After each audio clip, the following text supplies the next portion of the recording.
Bismillah wassalatu wassalamu ala rasulillah amma ba'd.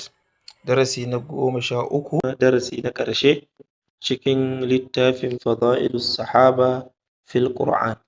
I'dadu idarati hay'atil amri bil ma'ruf wan nahyi 'anil munkar bil masjidil haram.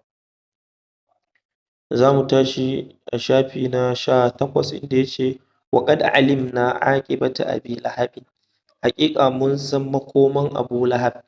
بقوله تعالى فإن الله ديش تبت يدا أبي لهب وتب ما أغنى عنه ماله وما كسب سيصلى نارا ذات لهب. wannan ana magana kan abi lahabi ne cewa lalle hannun abu lahabi ya halaka kuma shi ma me ya halaka, dukiyan shi abin da ya tara duk ba zai amfanar da shi da komai ba, zai shiga wuta ma'abocin ruwa. yace fa idza kana ruju'u abi lahabin an kufrihi ba'da nuzuli suratil masadi lam yahsul. yace idan har komowan abi lahabi daga kafirci, ma'ana a ce ya bar kafirci bayan saukan tabbat yada abi lahab bai zai yiwu ba. Kaga bai zai yiwu tunda Allah ya riga ya saukar da ayan nan, to bai zai yiwu bar kafirci ba. yace to haka yiwuwan barin sahabbai, ma'ana fahtimalu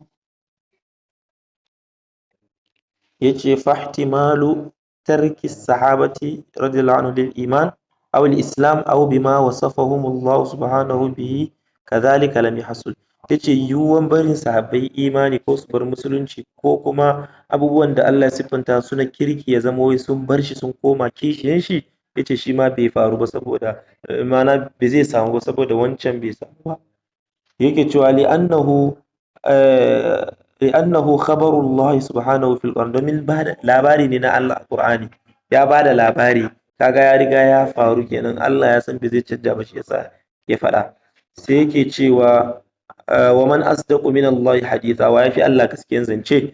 wa qad istadalla al-imam Malik radiyallahu anhu, Imam Malik Allah ya kara masa ya kafa dalili bi qauli ta'ala, da faɗin Allah madaukakin sarki li yaghiza bihimul kuffar, saboda kafirai su ji kaushi na wannan abun.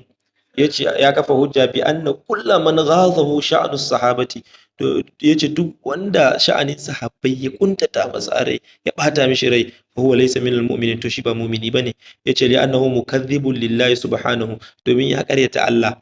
da'inun fi rasuli sallallahu alaihi wasallam, ya la'anci ya soki manzon Allah. sa'annan yace me idhum ashabuhu wa man me zakahum, yace domin su sahabban shi ne da kuma wanda ya tsarkake su.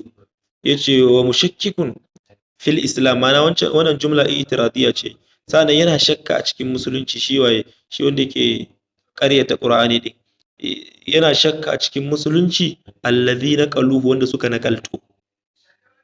wa sallallahu ala muhammadin wa ala alihi wa sahbihi wa sallam. tsira da aminci Allah su tabbata ga annabi Muhammad da iyalansa da sahabban shi baki daya. wannan shine karshe abin da muka samu, Allah ya sanya albarka ciki. Assalamu alaikum wa rahmatullahi wa barakatuh.